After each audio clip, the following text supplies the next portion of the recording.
Welcome to the Navseam podcast, where classical gourmands everywhere can finally get their fill. Join us for a delectable discussion of Greco-Roman civilization stretching from the Minoans and Mycenaeans through the Renaissance and right down to the present. And now, ladies and gentlemen, here are your hosts, Dr. David Noe and Dr. Jeff Winkle.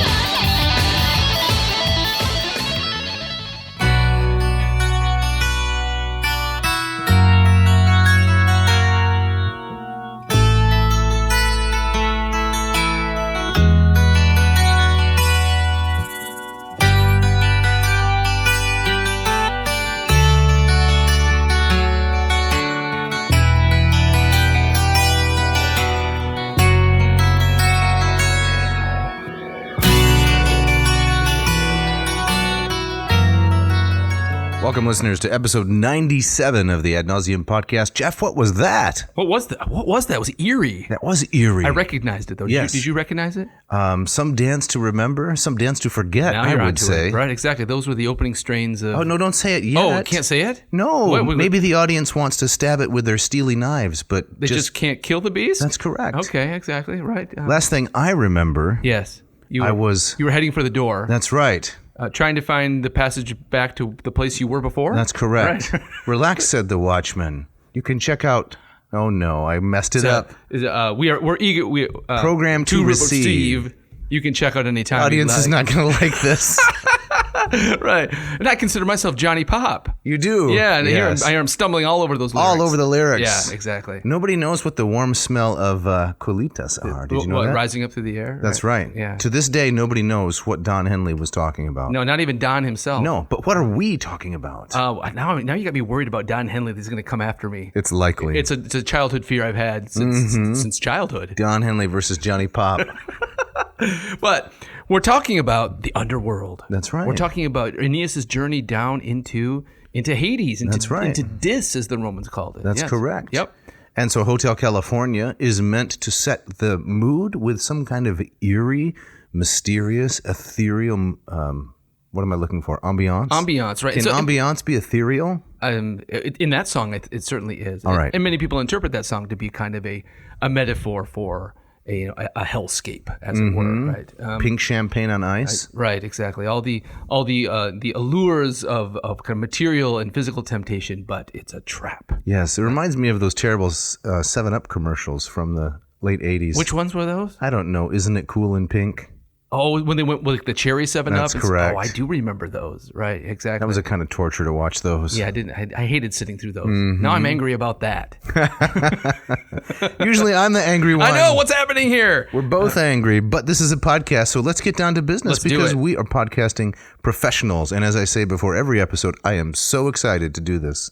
I cannot wait. That's right. I've been waiting all day to do this. But no, before we can, are you doing all right? I'm okay. You're okay? Yes, dealing with the huffle and puffle of life, and then you come down here into the Vomitorium South, located in the basement of a generous publisher who loans this space to us, and then you've got to kind of flip a switch, right? You've got to focus on the classical world and presenting something to an audience so that they can enjoy the literature that has brought us untold delight. It's a responsibility. That's right. Yeah. It's a heavy mantle weighing upon my slender shoulders.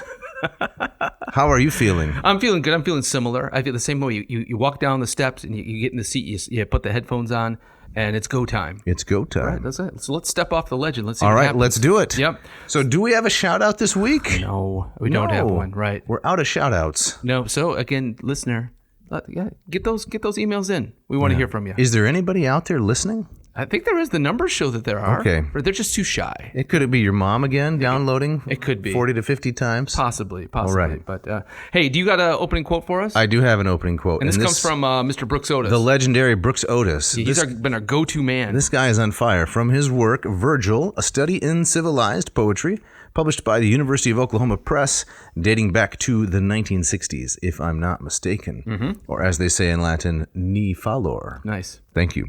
He says, the second half of the Aeneid, this is page number 311, the second half of the Aeneid is strikingly different from the first. That's kind of obvious, right, Jeff? Right. The change of model, the substitution of Iliad for Odyssey, is but a symptom of another and deeper change. The psychological and subjective emphasis of the first 6 books is gone. Now this, I think, Jeff, is a highly insightful interpretation. Okay. This is why people don't really like the second half as much. It's not modern. To continue, Aeneas is no more engaged in inner struggle, in the hard task of his remotivation, but in a great war with very tangible human opponents. His pietas has been established. We now see it demonstrated in action. In this sense, the Iliadic Aeneid is the obvious climax of the epic. Aeneas' struggle with the Latins, this of course is the people group that he must subdue in order to forge the Roman race, is a maius opus, right? Latin for big task, bigger task, and with it a maior rerum ordo, a new world order, begins. But in another sense, the Iliadic Aeneid contains, or seems at first sight to contain, an element of anticlimax. We have been so prepared for the great test in Latium, so assured of Aeneas' success, so instructed in the designs of fate, that the actual result seems all but discounted in advance. The interest of the hero's bitter personal struggle for self-mastery is, for at least many moderns, far greater than that of the tangible narrative of a battle whose outcome is certain. And then finally, nor does Vergil seem to make it easy for us.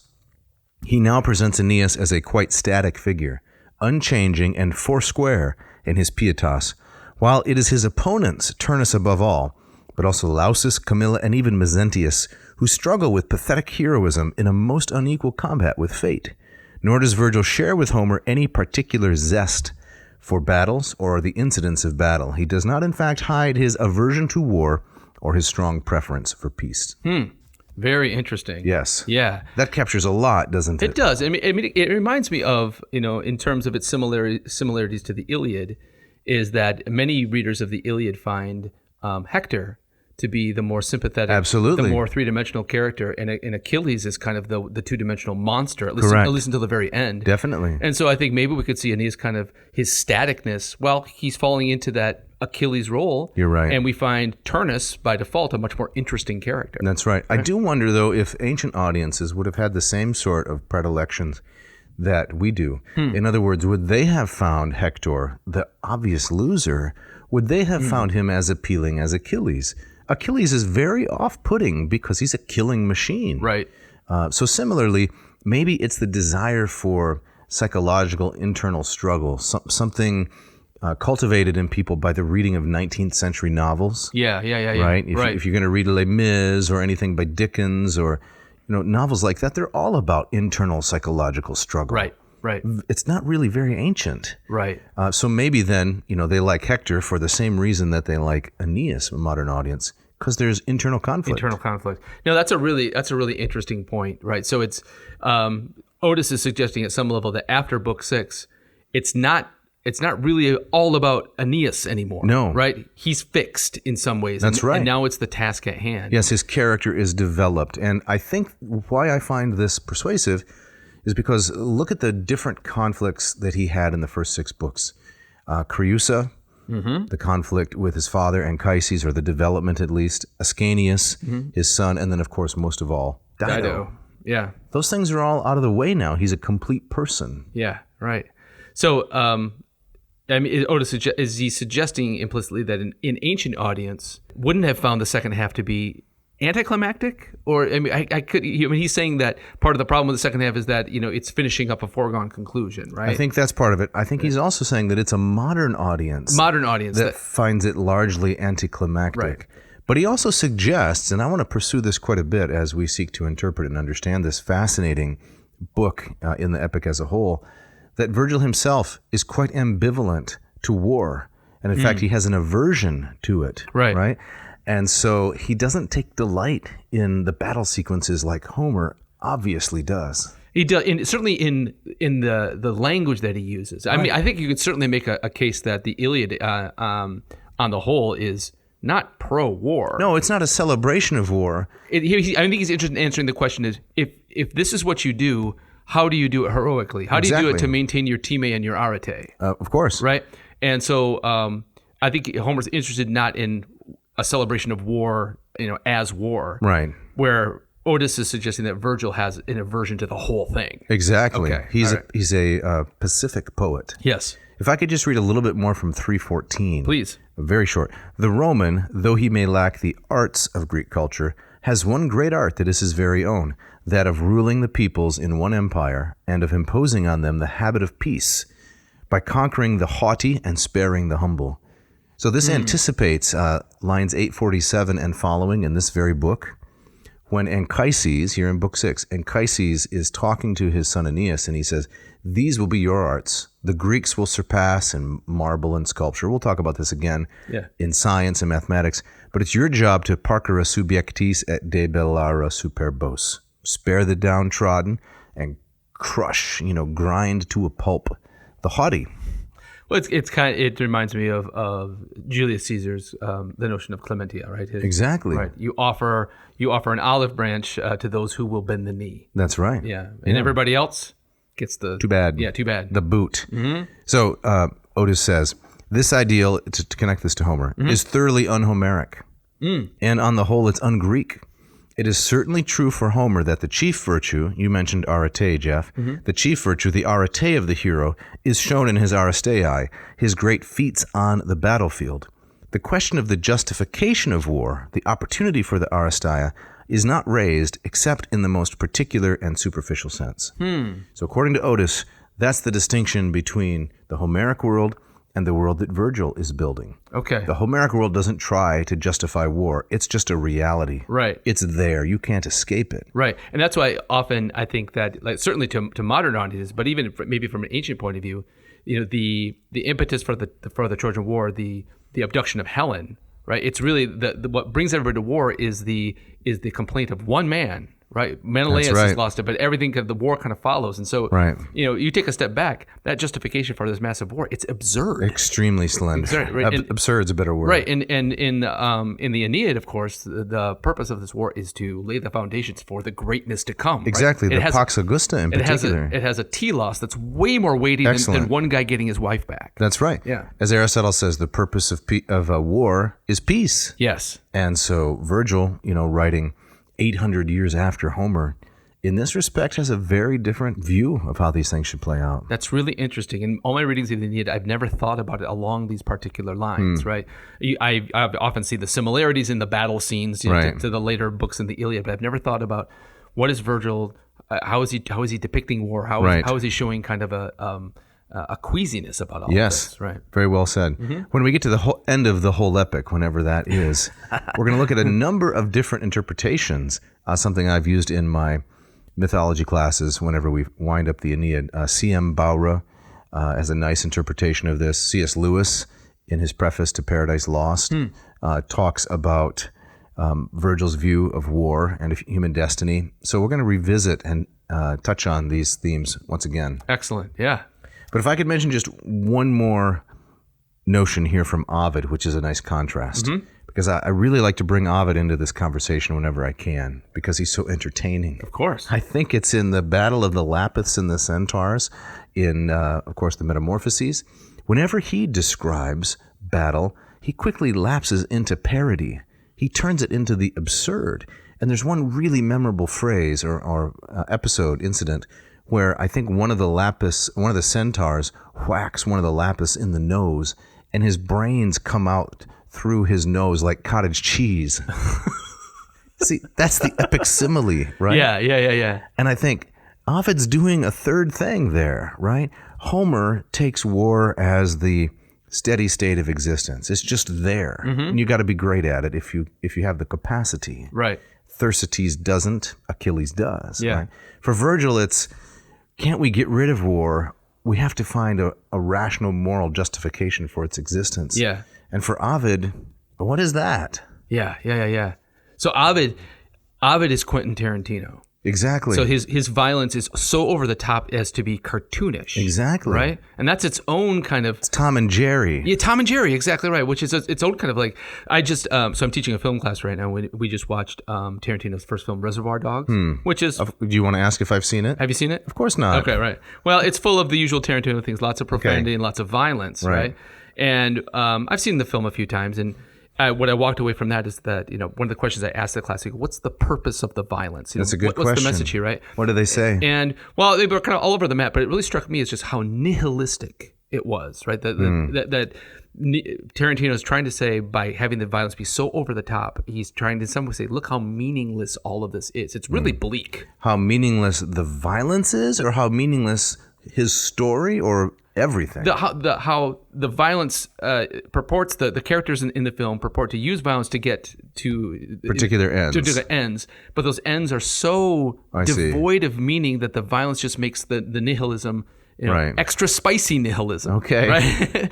So I think Tarantino will often use kind of that to a comic effect too, and I think that's where the connection with Ovid is. Right? Okay. He's like you said, he's almost sometimes doing a parody of a Homeric battle scene. Absolutely. Yeah. Or another example, not Tarantino, but Looney Tunes. When Elmer Fudd points the shotgun at Daffy Duck, right, and his bill goes round and round his head. Spins around his head, right. 30 times, and he straightens it back into place and is quite perplexed and indignant at what has happened to him. Right. It's absurdity. Right. And I remember as a kid thinking how funny this is. I loved it. Yeah. I loved it, exactly. They don't make them like that. No, they don't. That's Ovid. That is Ovid. Yeah. But it's not either Vergil or Homer. Right. Yeah. So we've got a lot to look out for in these last 6 books. But we're talking about book 6. We are. We're not there. But we're setting up book 6 by setting up the Iliadic books 6 through 12.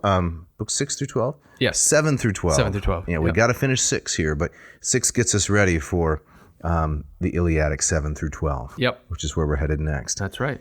How do we get into the Underworld, Jeff? Should we start off with a few lines of Latin as we begin our trek down below? Yeah, you want to start just right at the beginning? Let's do that. Okay, why don't you do some Latin? I've got Lombardo's translation. I'd love to. So this is starting in line 1. Sic fatur lacrimans classi qui mittit habenas, et tan deo boiaciscu mardrad labitur oris, ab vertunt pelago pro rastum denta tenaci, ancora funda batna vis et litora curvae.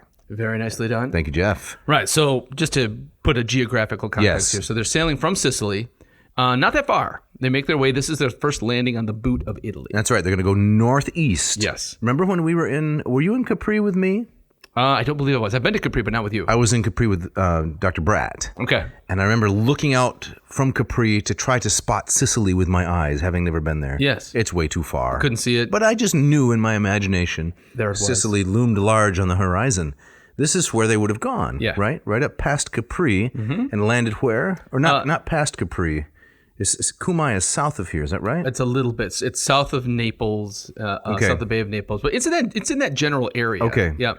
And so, yes, they land at Cumaean. I was there with another friend of ours. Have you been to Cumaean? I have not been there. It's great. With whom did you visit? I was there with Young. Young Kim. Yep. All right. So tell us about Cumaean, or I guess the Italians say Cumaean. Cumaean, yeah. Okay. It was fascinating. So the place where the Sybil, and this isn't just kind of fiction. There was a real oracle there, right? And so they have kind of the system of caves that I'm sure you've seen the pictures of. That carved out in that kind of that keyhole style. Was this the place where the Sybil moonlighted with Bruce Willis? Yeah, Sybil Shepherd. That's correct. Exactly. She hangs out there. But it's a cave system that kind of goes back into the hill, and there are kind of intervening kind of windows that kind of pour in light in an eerie fashion. And then there's a chamber in the back of it where the plaque says, "Mark, this is where the Sybil sat." And so a kind of an inner holy of holies, not all that different than say we found at Delphi, which we talked about on the show. And it's near. There is a lake of Aeneas there, the birdless lake. And then we also went... The birdless lake? Birdless lake. Tell us more. Well, so Avernus Ornos in Greek. So, without an Ornos, without a... So that's the etymology of Avernus? Yes. I did not know that. Right, so that it's so bleak, so dark, so full of death, even birds won't fly over it or land upon it. And then there's also a volcano in that area, whose name I'm forgetting, that you can walk on kind of on the floor, like in the caldera, and you have that stink of sulfur from these vents. So you have Lake Avernus, you have kind of the stink of sulfur, you have this cave system all in this general area. And sounds like a middle school locker room. Exactly, right. All those unwashed shorts. We don't want to talk about it. But you have all kind of the elements of an underworld there. Right. Like, the stink of sulfur associated with the underworld and Right. Hades and hell. Place of darkness or torture. Right, and the birdless lake, a cave system where you're literally undergoing a catabasis, a descent. Right. You have all the elements for an entrance into hell. And so when I was reading these opening lines of Aeneid 6, or not, I mean the first third of it, it reminded me of being right there. Yes, took you right back there. You can picture that very specific landscape that he's describing. Yeah. So apparently the archaeological evidence for this site goes back to the 10th century, so around 900 Oh, wow. to 850. Yeah. Why that's interesting, I guess the individual's name was Emil Stevens, 1896, who excavated this. Okay. Why that's interesting is if Troy fell, 1187, according to Eratosthenes. Right. According to Schliemann, 1230, and Blagan, 1235, 1230. They're in the same ballpark. In the same ballpark. Yeah. So 900, it's too far away to be Aeneas, but boy, it's awfully close. It is, yeah. When you're talking about 3,000 years ago, what's 100 years, right? It's a small portion. It's not even 1% of the total. Exactly, right. So I think you can start to kind of connect those kinds of dots. I was just talking in my myth class about, the story of the nostoi, of the return of the heroes.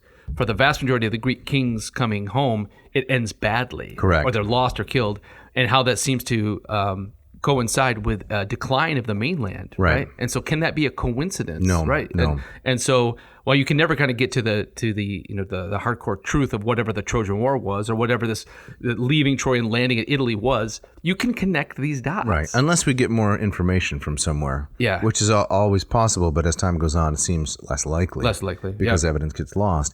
I guess it's about 3% of the total. I misspoke. But anyway, the Bronze Age settlement was the pit culture people. Pit culture. Yes. Their culture was centered around small. Eating cherries and spitting them. I don't know. I was thinking small, kind of shallow. No, holes. that's correct. Okay, it goes with what you were saying about all of these vacua, right, around the cave where the light pours in.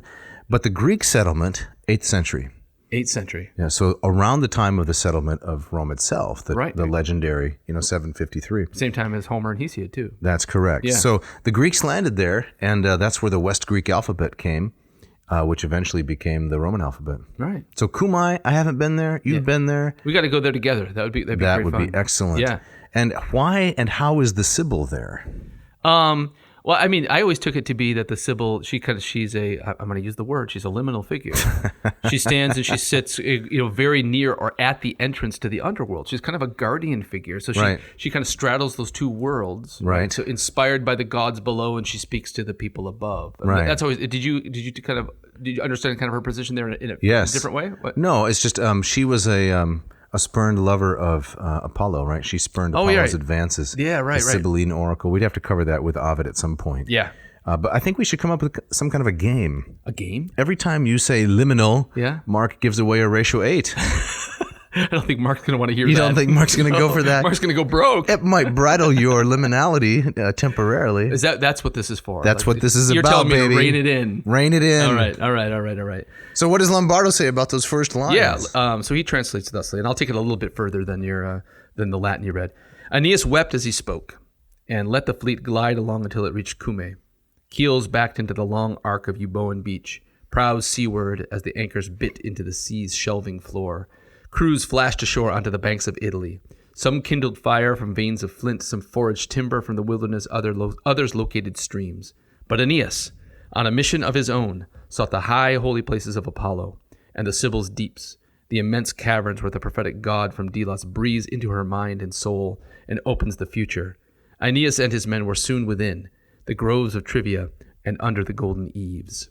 What's very nicely read? What's a grove of Trivia? So Trivia is that the triple goddess. Sometimes she's called triple Hecate or triple Artemis. She's a witch, right? A witch, and she's often kind of made up of different feminine persona of the underworld. Usually it's Artemis or Diana here, Hecate, who we hear about soon, and then also Selene or Luna, the moon. Okay. Yep. So the reason they come here, just to catch the listener up, is that at the end of Book 5, Anchises appears in a vision to Aeneas and says, "Come to the underworld. This is the place. This is the place. This is where you want to visit me because I have a lot of information to share with you." Right. Now, a good question here that I don't think the text answers unless I missed it is, how does Aeneas know Does Aeneas tell him specifically, this is where you need to go? He's got GPS. You got GPS, right? On the prow? I thought Palinurus had that in his pocket. That's when he went over into the drink. Yeah. Maybe as he fell from the deck, he just tossed it back up there. Or he yelled, go to Cumaean! Right.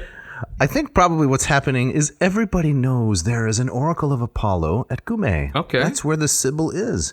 This is lore that they would have acquired, Aeneas would have acquired in Troy, right? So this is why he can bounce around from island to island for years, but he can make a beeline for Cumae. Oh, come on, Jeff. I'm sorry. This is a question I'm not supposed to ask? Yeah, this is where they insert in the Latin text, ut dicunt, as they say. As they say. Right. Yeah. Why is Aeneas able to get to Cumae so reliably? It's because everybody knows she's there, ut dicunt, as they say. That's right. Move along. Correct. All right. And now we're introduced to another mythological storyline. Yeah. And that is Daedalus. Daedalus, right. And Vergil goes on at some length, not only talking about Daedalus, but talking about Daedalus' connection to Minos and the Minotaur and Theseus and Ariadne.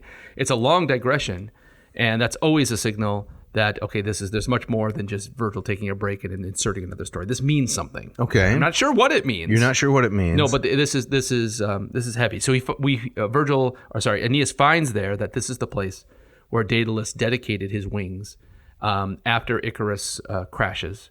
So Ovid tells us that Icarus crashes not far off the coast of the Boot, the heel of Italy. Mm-hmm. But Daedalus makes it a little further to Cumae, and this is where he stops and he dedicates his wings to Apollo. Now, I thought that he crashed in the Icarian Sea, where the island of Icaria was, way over in the Hellespont. By the Hellespont. I don't remember. Okay. I think he flew over the Boot, right, and said, no, that's a 7.5, that won't fit. It's all over the place. So you But I think that he crashed over in the northeast Aegean by the island of Icaria. I need to check that out. I'm not sure. All right. I mean, I've made probably so many slips in the last 99 episodes. Who knows? All right. But it does bear on the question of why does Daedalus dedicate his wings there? Right. So how does he end up there? I mean, the text doesn't really answer that. I mean, it's one of these kind of self-fulfilling. Well, this is another reason why this area is sacred, right? Because Daedalus stopped there. But why? I don't know. So what is the lesson? I'll even use the term moral lesson. What's the moral lesson of the flight of Daedalus and Icarus that the audience could learn from such episodes as, you know, about Bruegel? Oh, Bruegel. Right. What's the name of that episode? I don't even remember now. I've been so Bruegeled by that episode. Right. What are the lessons the story can teach, though? Yeah. So what is it about? It's about a lot of things. It's about listen to your dad. Listen to your dad. Because Icarus would not observe moderation. So listen to your dad. Right. There's the father-son pair. Yeah. Don't tempt the gods. Don't tempt the gods. Don't innovate like the gods. Mm-hmm. At least in Ovid's telling, which I think is by far the best. Yes.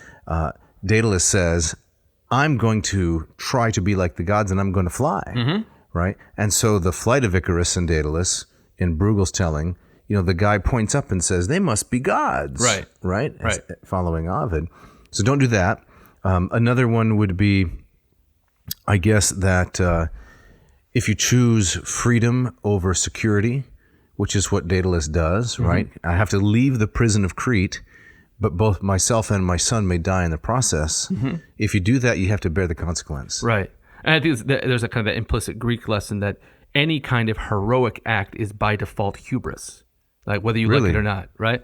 So I mean, any heroic act. Well, I mean, if you think about how the vast majority of hero tales end for the Greek heroes, they end in a pathetic manner, right? Destruction. So I think there's this notion is that yes, while we celebrate the hero and we marvel at what they're able to do, simply performing a heroic act, killing the Minotaur, beheading Medusa, is by default a kind of hubris. You're going too far. And in that kind of Greek calculus, that means you have to be balanced out by a catastrophe. You got to pay the piper. Yeah, and on the graph, then you still wind up at that golden mean. Okay. Right? So I think that... I think Ovid doesn't emphasize that. I think a Roman view of those kinds of things is slightly different. You're right. But I think there is that element at play is that Daedalus is caught in a bind. To escape Crete, the only way he can escape Crete is to commit an act of hubris. By imitating the gods and flying, because only they are able to do that. Right. You can't do that. So the connection to Vergil. So why does Vergil do this digression? The father-son pair. Okay. Right. Aeneas is being an obedient son.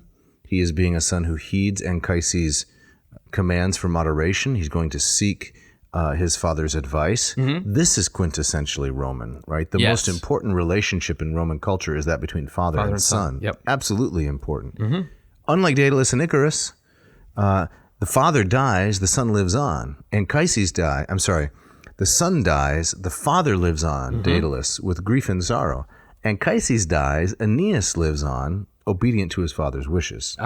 Maybe that's the contrast that Vergil's establishing. I like that a lot, right? I do, and it struck me as I was reading it. Yes, there are these parallels between the two, but maybe so. Aeneas here is kind of the Icarus who listened, right? And so he makes it there. I think it's also an opportunity to bring Apollo into this. Back into thinking about the Iliad. Apollo is one of the gods who's on the side of the Trojans.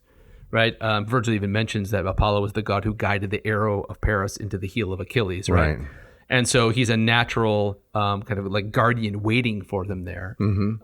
So I mean, I think maybe just one kind of practical reason that Vergil brings that story into, or brings that tradition into his story. Right. So he already has kind of a protector kind of waiting for him there. Okay, makes good sense. Yep. So they spend about 25, Vergil spends 25, 30 lines on the story of Daedalus and Icarus. And then to read the Kresak translation here, they would have scanned it all had not Achates brought Deiphobie, the priestess, daughter of Glaucus, serving Trivia and Phoebus. They had been sent ahead. Now Glaucus's daughter said, "The moment does not call for seeing sights. Instead, kill 7 bullocks from an untouched herd and slay as many sheep all rightly picked with no delay." Aeneas acts, she's spoken, and his men obey. So that reminded me of them encountering the frieze sculptures in Carthage, right? Yes. They're kind of frozen by the by the movie that's playing. Aeneas and trusty Fides Achates, right? Yep. Trusty Achates. There we are on the scenes, right? There's Troy. And they're about to do that again. Yeah. And it's Achates who brings along this priestess, Deiphobie, who says, "No, stop it. This is not time for sightseeing. Get out of the gift shop. Right. Let's move on." Right. So we're still dealing in Book 6 in Aeneid. In Aeneas, who is maybe easily distracted, perhaps stuck, doesn't really quite know how to move forward there, and so he has to be kind of like snap out of it. He needs to be pushed and prodded just a little bit. So we'll see how this, according to Brooks, that's correct, how this changes starting in the next book. That's correct. All right. So yeah, there's again in this book lots of sacrifices, lots of rituals. You have to kind of cross all your T's and dot all your ritual I's before you can move forward, and it starts here. And so Deiphobie says, "No, you got to get these kind of animals. You got to do this. You got to do that. You got to sacrifice. Let's get this thing moving. Show your piety." And then they advance a little bit further to the cave, and they hear from within the cry of the Virgin, the Sibylline prophetess. Yes. And she says, "It's time, right? It's time." Suddenly before the doors, her face's color failed, and she began to pant and heave. This is Kresak. Her hair became a storm. Her heart grew wild as she assumed gigantic form. Speech turned inhuman, for the breathing god drew near with power. "Trojan, are you so slow to vow and prayer? Aeneas, do you pause? For till you act, its maw won't open in this great place filled with sacred awe." Very nice. Let me give you Lombardo's rendering of that. Same thing? Yes. As she spoke there before the gates, her color changed, her hair spread out into fiery points. She panted for air, and her breast heaved with feral madness. She was larger than life now, and her voice was no longer human, as the god's power took possession of her. You like that quite a bit better? I do. Yeah. I do prefer that. I want to ask you if you've seen a movie that you haven't seen. Yes. Have you seen The Exorcist? No. Okay. But this very much reminds me of, you know, the kind of the general, it's famous. I know the general story. The little girl is possessed by a demon, right? Right. And she takes on a voice that's not her own. Yo, I know. Right. Jeff. Right. So that's creeping me out already. It reminds me here of the voice that is not the voice of the body, right? Yeah. Yeah. But not malevolent in this case, right? No. Not safe, but not malevolent. It's not safe. And so going on with Lombardo, she says, "You hesitate to pray? Hesitate, Aeneas of Troy? The great mouths of this thunderstruck hall will not open until you pray." Right? So this again, we talked about, I think we said, no filmed version of the Aeneid. There's that old telenovela from Italy, right? Apparently, but I mean, this is again cinematic. This would make a great scene. Even just doing an episode of Book 6 would be incredible. You got easily 12 films here, right? Oh, yeah. One per book. One per book. People would say, oh, come on. But have you heard of the Marvel Cinematic Universe? Of course. How many movies do they have MCU, now? 19? One comes out every half an hour. Exactly. Right. They're up to 19, something like that. Right. And not all of them winners, I may say. No. But like a 12-episode miniseries on some streaming network. The BBC has probably done it with horrible graphics already, like cartoon ghosts, They got some guy in the kitchen with an old teacup and a spoon making this sound effects. Right, exactly. So BBC, don't bother. I'd still watch it. I'm sure you would. Now, I'm guessing our audience is big on the BBC. Yeah, I like. There's a lot of BBC productions that I like. Nah. No, none of them. Nah. Really? No. There's been some really good stuff in the last. Give me an example. There is a series called Happy Valley. I don't which like the is title. Fantastic. Okay. Right. It doesn't need goofy special effects, but just tremendous writing and acting. Okay. Yeah.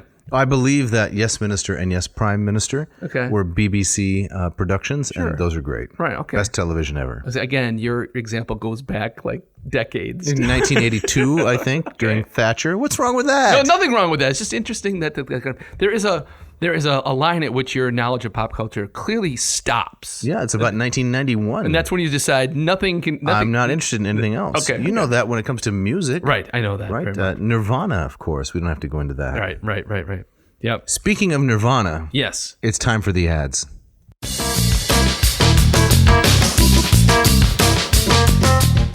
This episode of Ad Nauseam is brought to you by Hackett Publishing. Speaking of Nirvana, I think Kurt Cobain was a huge fan of Hackett Publishing. You think so? I think I've seen photographs of him in the studio, and he had some volumes on the back shelf, and I recognize the translation of the Bacchae. Okay. I recognized Stanley Lombardo's Odyssey. Really? Who knew? Right. Who knew? Right. It's a big surprise. So I think I can't really vouch for it. Does that quote unquote band have any kind of classical allusions or references in its lyrics? Boy, not that I can think of on yeah, the top of my head. there you go. What are you trying to say? I'm trying to say that they weren't that great.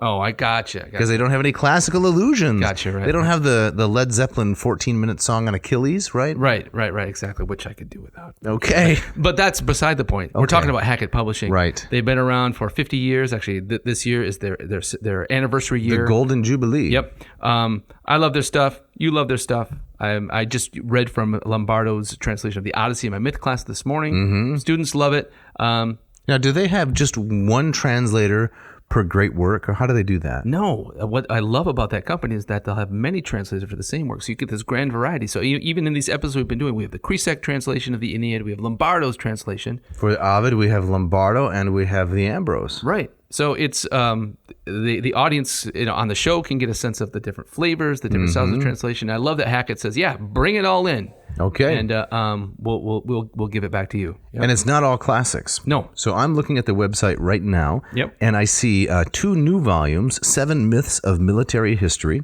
by John D. Hostler. That's a new volume out. Right next to it, Destroying to Replace. Settler Genocides of Indigenous Peoples by Muhammad Adhikari. So this is the critical themes in world history. Yeah. And right next to it, Sanctified Violence, Holy War in World History by Alfred J. Andrea and Andrew Holt. Another one in the critical themes in world history. Fantastic. So listener, do yourself a favor. Check out HackettPublishing.com.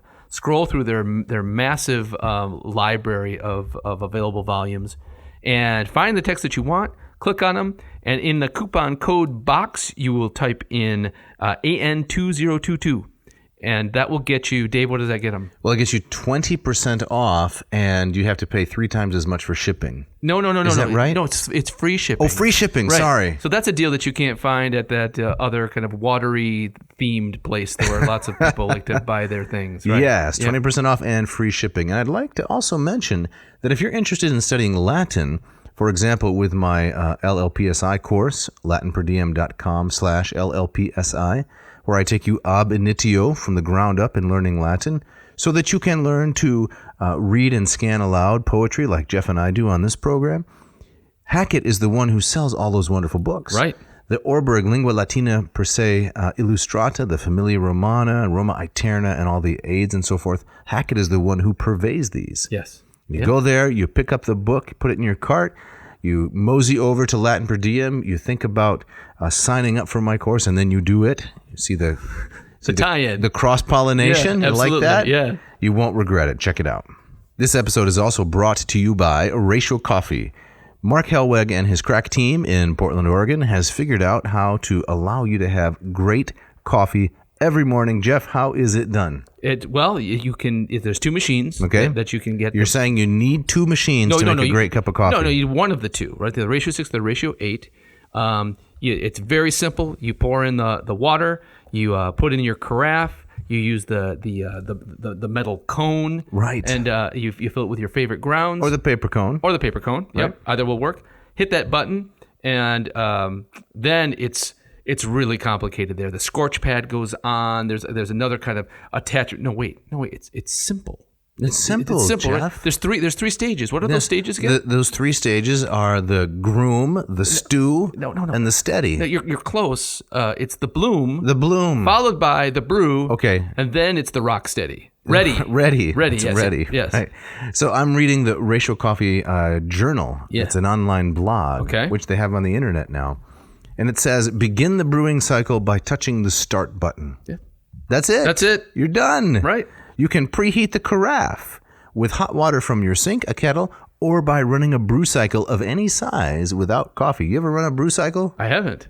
Well, not with this intention here. But you can just run a brew cycle. You can just run a brew cycle without coffee, and that'll heat up your carafe, get everything ready. Alternately, you can fill the tank beyond your intended batch size and stop the brew cycle when the tank reaches the desired level by touching the button. Did you know when you touch the button, it stops the brew cycle? I didn't. I'm learning all kinds of stuff here. Yeah. Wow. Yeah.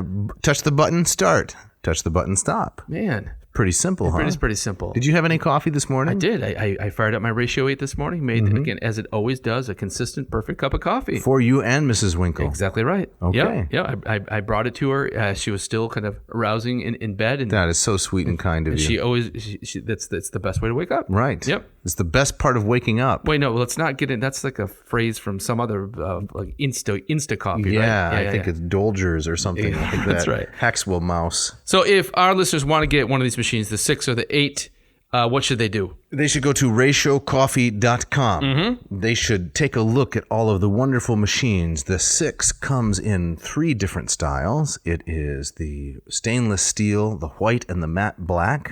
It's a little more attainable in terms of its price point. Or they can look at the 8, which is a little less attainable.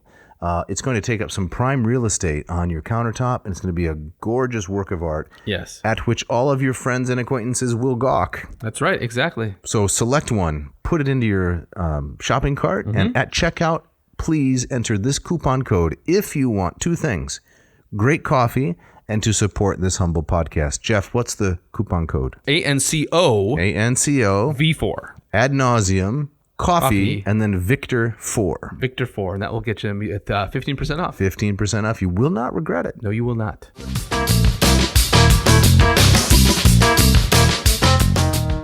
All right, Jeff, as we get back into it, the ads are finished up, and we're taking a sharp, close look at Book 6. What happens next? Well, so the Sybil has told Aeneas that he's got to do the right prayers and the right sacrifices before anything can move forward. He does this.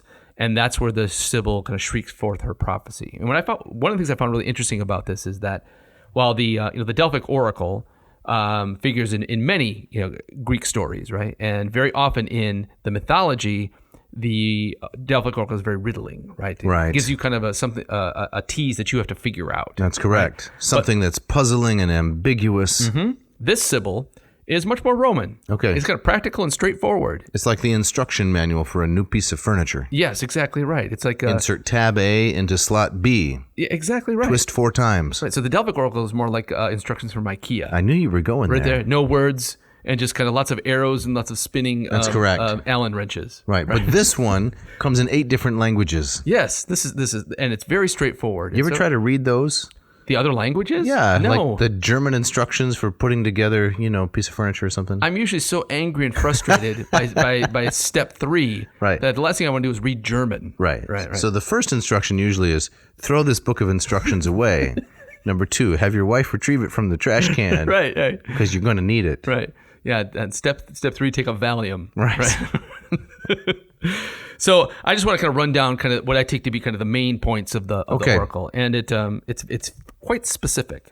So the Sybil tells him to Aeneas, your sea wanderings are done. You don't have to worry about bouncing around the Mediterranean anymore. That's a relief because my shoes were getting soggy. Yes, but he says, however, it's going to get worse. Uh-oh. Right. So you've got land adventures, and it's not going to be easy street. Number 2. He says, you will come to Lavinium. She says. Right. You'll come to Lavinium, kind of your fated place, but it's not going to be all roses. Right? Okay. It's going to be very, very difficult. Suffering ahead. And then she says, I see war. And she sees the river Tiber foaming with blood. And she reminds him that Juno hasn't forgotten about you. She's still against you.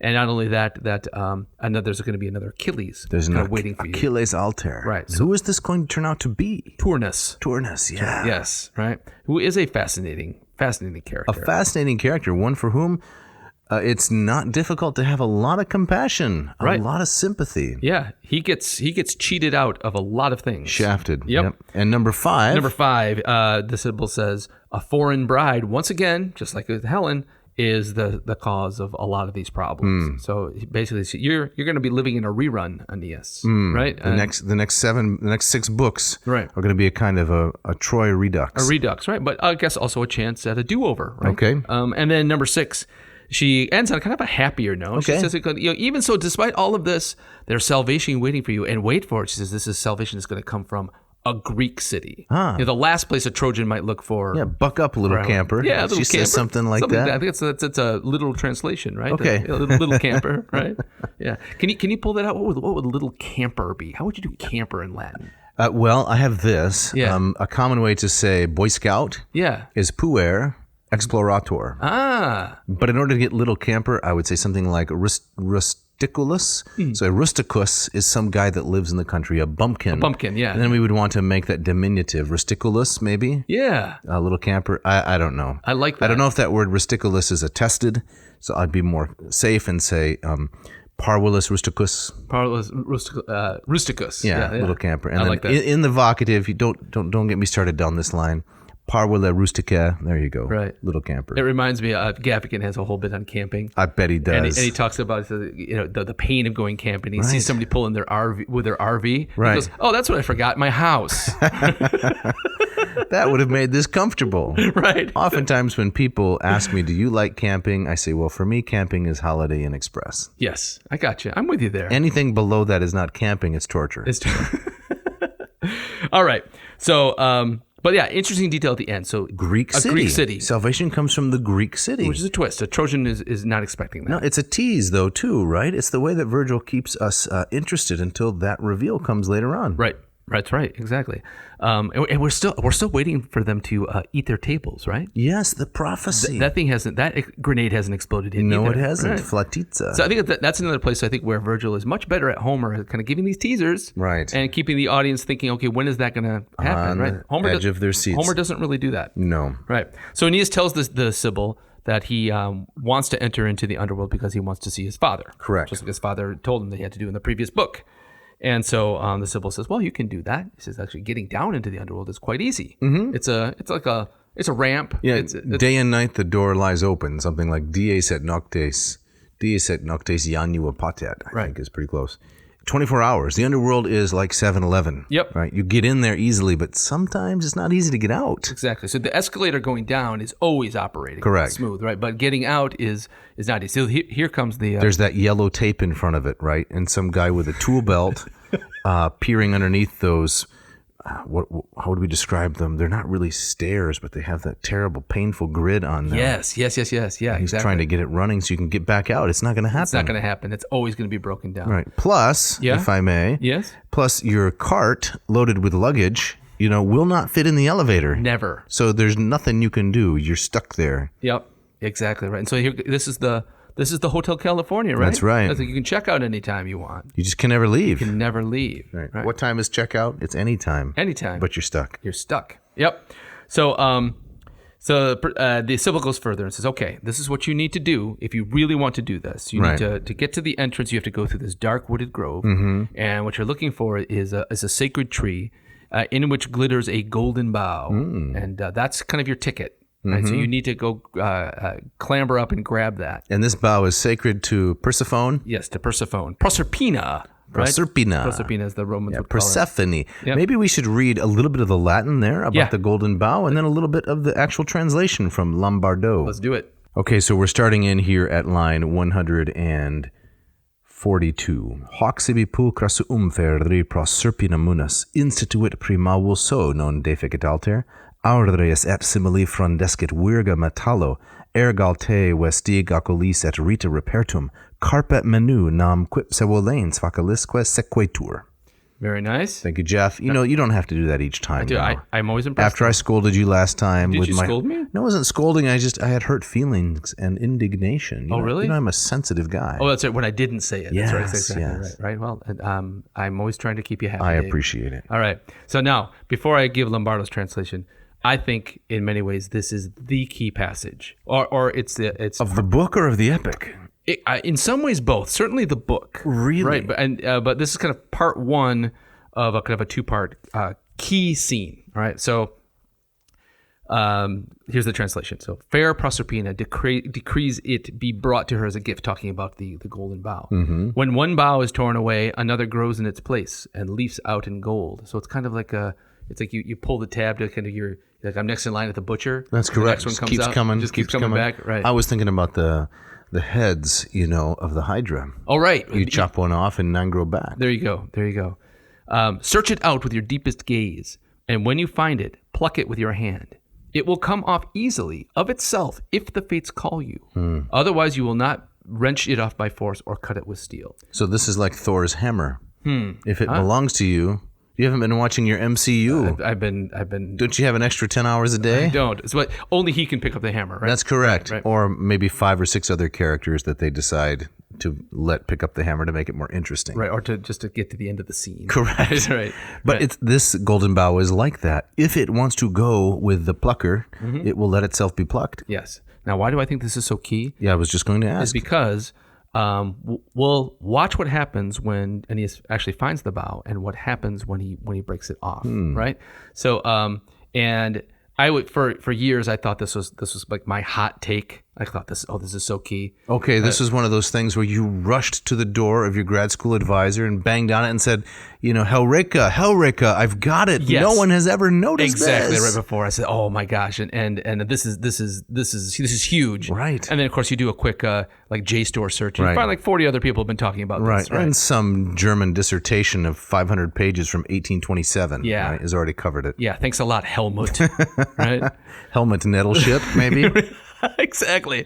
Right. So this has been argued about a lot, but I still think it's a very key thing. So when Sybil tells him, when you find the bough, it basically, if you're called by fate, it's basically going to drop into your hands. Right. Now we'll hang on to it, but let's watch what happens. Well, speaking of hanging on, though, Aeneas has not a great track record with bough plucking. Do you remember book 3? No. When he was in Thrace and he began plucking little shoots out of the ground. Oh, is that when the ground started bleeding? Polydorus. Yes. Yeah. Right. So if I were Aeneas, I wouldn't be so happy. I got to pull another bough. Yeah. It didn't go so well the first time. Interesting. I think we might argue it doesn't go great the second time. These arboreal vegetative errands, they don't turn out well. That's right, exactly. Right. I didn't even think of that. That's a nice link though. He has a bad history when it comes to plucking. Yes, he's had a bad bout with bows. That's right. So the Golden Bough, maybe our audience will be familiar with it as the title of the Fraser book, right? Which came out, was published in 1890. A long time ago. Yep. Can you give us the briefest of synopses on that? Right. So it was a famous and very controversial book in its time, where Fraser was kind of the first one to really write kind of a popular comparative religion and comparative mythology text, and kind of bill it for the masses. And he collects legends, from around the world, and particularly focused on myths of kind of death and resurrection. He's a proto-Campbell. Is that a way to Yes, view very him? much so. Very much like a proto-Campbell. And it caused a huge stir in the late 19th century when he lumped in the Christian story, the death and resurrection of Christ, as kind of another one of these death and resurrection motifs, and ruffled a lot of feathers. And that is in The Golden Bough by James G. Fraser? Yes, British academic. Right. Yep. Have you read the book? I've read bits and pieces of it. What's your take? What's your hot take? I think, broadly speaking, he's one of those that kind of pushed a necessary domino. Okay. I think his work is filled with lots of flaws and misreadings. Okay. But those are often kind of the starting points for a picture that becomes clearer down the line. That's very well said. Right. So very well said. A very, very important book. Okay. If not completely persuasive. Right. Yeah. Right. So when we covered the Jung and the Restless, which was a look at Joseph Campbell's mythological theories, yes, this is a natural follow-up to what Fraser had done earlier. Exactly right. Why did he call it the Golden Bough? Do you know what was the reason behind it? How does that stand for the argument? I think that he chose it because Aeneas taking the Golden Bough is kind of his ticket into the underworld. So Aeneas is kind of a natural death and resurrection figure. Okay. So it's I'm not going to use the L word, but it's the piece by which you kind of cross these boundaries back and forth. Right. Yep. So I think that's the sense of it, right? Okay. And Jung himself, I read a biography of him about a year ago. He was absolutely obsessed with this book. Really? And so, I mean, there you have the connection to Campbell. It's all kind of part of a larger piece. Yeah. And nil novi sub solem, right? Exactly. Now, the Sybil also tells Aeneas that, okay, you've got to do that. You've got to get the Golden Bough. He says, also, as you're on the way there, you're going to find the body of one of your comrades that you lost. You're not even aware that you lost him. And you have to make sure that you bury that body and do the proper rituals. Yes, be pious at that point. This is the an Elpenor tag, right? Correct. Right. And it's Palinurus. It's Maecenas. Oh, it's Maecenas. Yes. So Maecenas. Where's Palinurus?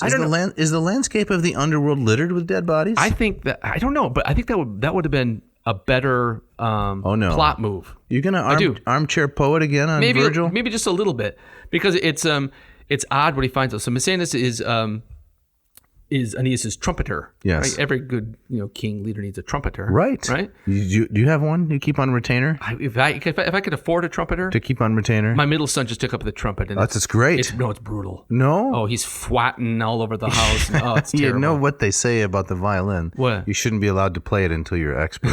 Exactly. That's true of most instruments. Yeah, right? I think so too. Right. So we learn.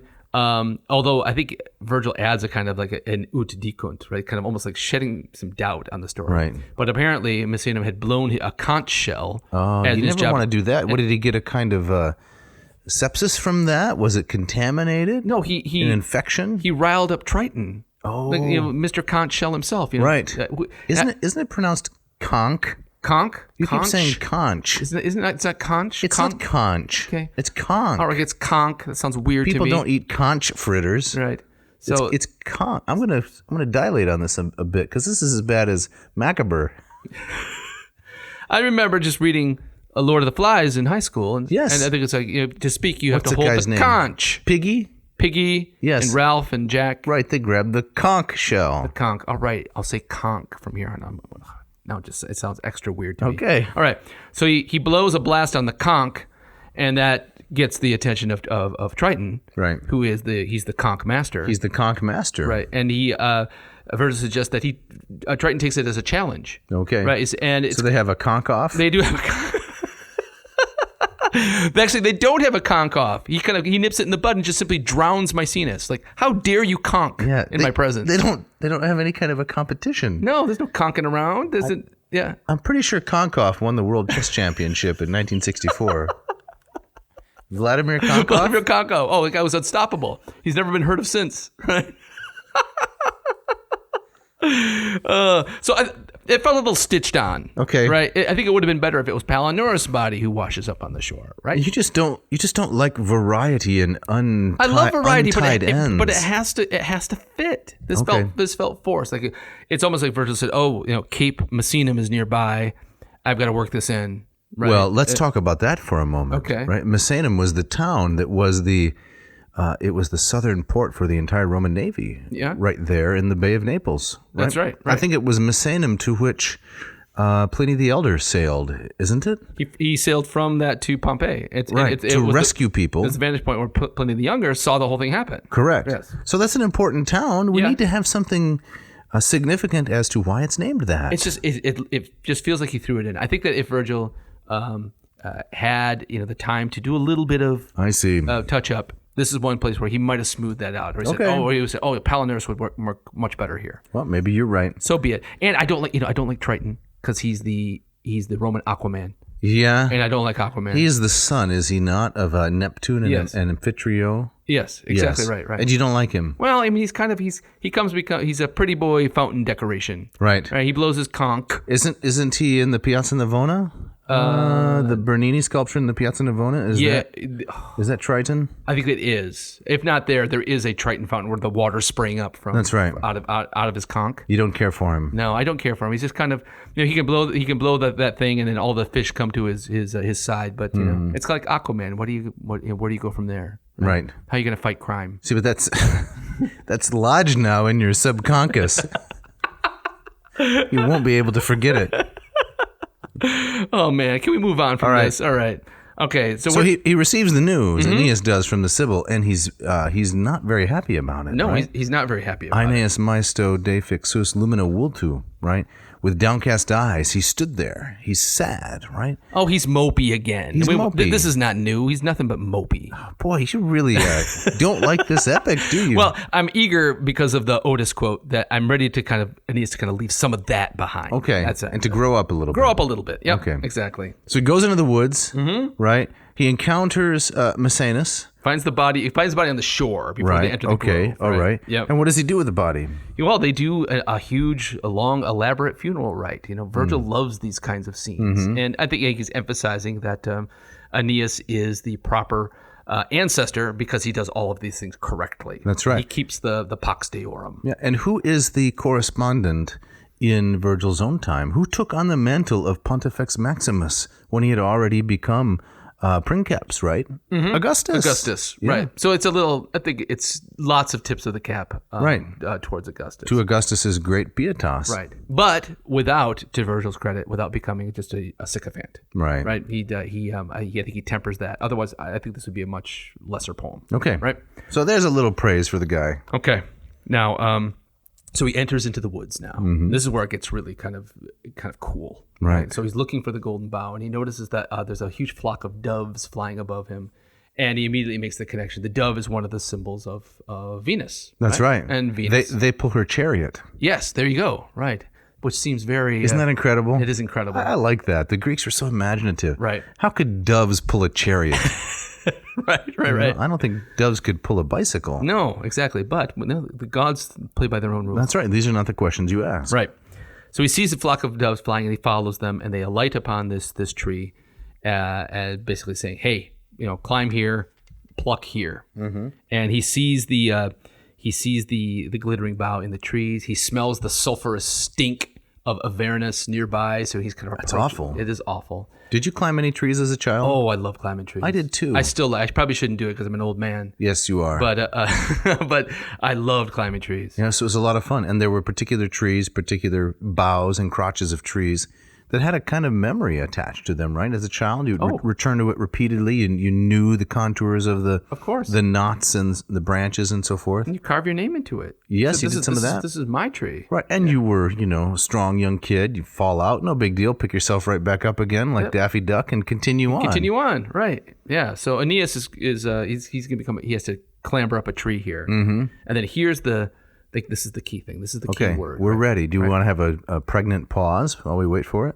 So I'll plug one in. All right. So he climbs up and he grabs the bough to pluck it, and Vergil uses one word which I think is really key.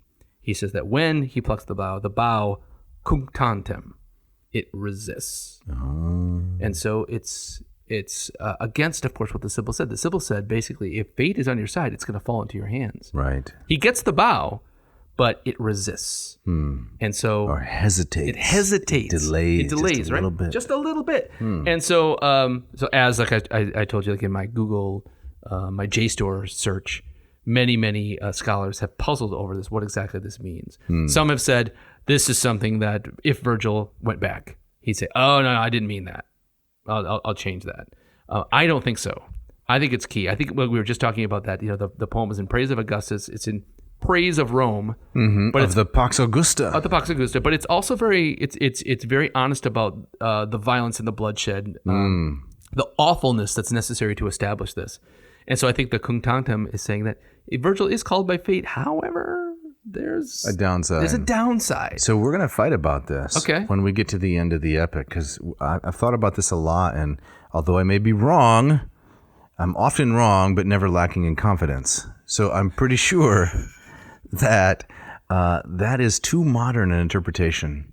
The idea that Vergil was deeply divided. It's a revisionist reading of the Aeneid, that Vergil was actually deeply divided about the Pax Augusta. I don't think so. I think he's fully on board with what Augustus accomplished. So how do you explain this? I don't have to until we get to the end of book 12. Oh my gosh. But by that time, we've forgotten all about it. I don't think so. All right. But that is really important, and it's really interesting. So if cunctantem is meant by Vergil to indicate that perhaps Aeneas isn't fortune's favorite, just like Augustus is not fortune's favorite, then I'm going to have a hard time. Okay. I'm going to have a hard time interpreting it that way. Okay. All right. But then you need to answer it though. I got to take it into account. Okay. For sure. Right. For sure. The main point is post-Enlightenment Democrats, which almost everybody is, right? Very uncomfortable with the monarchy and the successful exercise of state power. Right? And I share those prejudices. Yeah. I'm just saying I don't think Vergil felt that way. I mean, could you? I mean, at the very least, kind of just see this as kind of it's like the if we accept that Vergil had an aversion to war. Yes. And he admits very early in the epic that this is a fate that is soaked in blood. Right. Right. Could not the cunctantem just simply be another kind of nod towards a slight nod? A slight saying that this is fate, but it's not easy. Yeah, losers have it hard. The losers have it hard, right? And Aeneas, as the winner, has it hard. Yeah, it's a popular interpretation. It may be right. I'm not convinced. Okay. We have to have a little Dares and Entellus at the end. Yeah. Okay. Dave, we're up against the clock. Yes. We got to get out of here. But let's just kind of remind the audience, set the scene of where we're at. So Aeneas has the bough in hand. He's got the golden bough. He's got the golden ticket, and he approaches the entrance to the underworld. Right, and the gates. He sees the cave. He hears the howling of the dogs. The ground trembles as he makes kind of his final prayers. And the next time we get back to the Aeneid, we're going to see him descend into the underworld. We're going to take the escalator, right, from the food court down to the shoe store. Exactly and right. And see what's happening. That's right. Right. It's going to be good stuff. It is. But we got to get out of here. Okay, let's say some thank yous. Yes. Shall we do that? Yes. Thanks always to Mishka. That's right. Our wonderful engineer. She puts this together, sometimes on a short time schedule. Yes. We're not always the most considerate, right? Just get this done. Get this done. Please. And even so, she sands off the rough edges. Amazing. You know, one comment I routinely hear. What's that? From people who, though they don't send shout outs, do listen. Mm-hmm. They say the sound quality is really good. Yeah. And I'm so pleased with that, because when we started, we thought, man, no idea what we're doing. Right. But a couple of decent microphones. Makes it sound like we know what we're doing. Yeah, and a great sound engineer makes it fantastic. Yep. Thanks also to Scott Van Zen and Ken Tamplin for the music. Never ceases to impress me. Oh, it's incredible. Yep. It shreds. Yeah, it's great. If you like that kind of high-speed Eddie Van Halen with a little bit of blues and good compositions, that bass line in the intro and the outro music, Ken put that together. It's really nice. It's amazing. So, hey, if you want to get in touch with us, if you want to shout out, you're sounding a little sore, Winkle. No, I'm fine. Okay. I'm good. You can write to us. All right. Write to Dave at dave@adnauseam.com. Don't forget the V. Or you can also write to me. Jeff at adnauseam.com. Don't forget the V. That's right. Now, next week, we're going to take a little kind of fun detour. Yes, we are. Right. We're going to talk about... Well, it's going to be a detour. Yeah. What? I don't know if it's going to be fun. Oh, it's going to be fun. Come on. Come along. We're going to be talking about classical allusions in popular music, right? Popular music, you mean things that were written in Vienna around the 1840s? No. Talking music that's been written from the 1960s on. Oh, really? Right. Pop, rock. Okay. Right. And we're going to look at the good, the bad, and the ridiculous. Okay. Yeah. And we're going to try to break it down and interpret it and kind of see what's good and what's not. Break it down old school? Old school, right? And then after that, we'll get back to book 6 of the Aeneid. But do we have a working title for that episode? For the pop song one? The pop music classical reference one? I haven't thought about it. You got one, don't you? No, I don't. But I'm going to put something together. All right. I don't think we did so great with that Royal Boxing Day. What's up with that? Oh, it was fine. People tuned in. Numbers are going up, and it's fine. All right. Yeah, exactly. So, Dave, I believe you have our gustatory parting shot. I do, and this comes from someone named Chris Fabry from a book called The Promise of Jesse Woods. I like this because it has a classical allusion in it. It does. In fact, that's why I like it the best. He says, the cakes and pies and casseroles beckoned like gastronomic sirens, and there was no one to lash me to the mast.